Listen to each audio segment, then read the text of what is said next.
কালকের একটা ঘটনা সব ঘটনাটাকে নষ্ট করে দিয়েছে।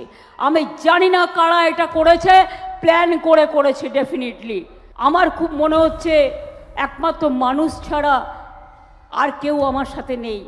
এবার ওরা ইলেকশনটা বাতিল করার চক্রান্ত করছে।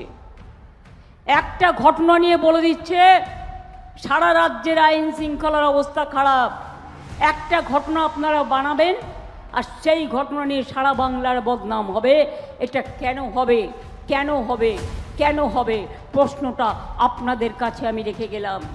আর ইলেকশন কমিশন আপনারাই নিযুক্ত করেছেন যাদের, দেখেছেন যারা আসলে কাজ করতো তাদের সব তামিলনাড়ুতে পাঠিয়ে দিয়েছেন, কেরালায় পাঠিয়ে দিয়েছেন। যারা চিনতো জানতো, আপনারা ভুলে গেছেন এত সহজ নয় সব কিছু সামলানো, সবাই সব কিছু পারে না। আপনি ইলেকশনের কাজটা করুন, ল অ্যান্ড অর্ডার ভালো থাকতে দিন।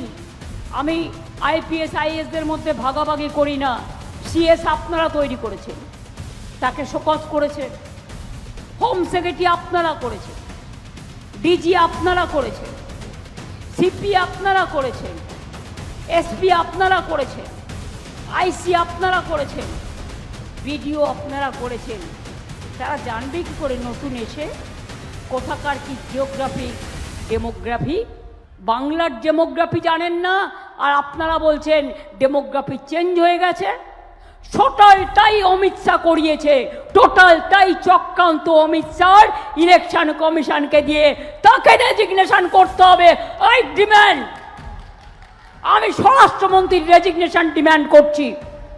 অপদার্থ একটা স্বরাষ্ট্রমন্ত্রী, বর্ডার আটকাতে পারে না, দেশকে বাঁচাতে পারে না, শুধু বিজেপি করতে গিয়ে দেশটা সর্বনাশ করে দিয়েছে।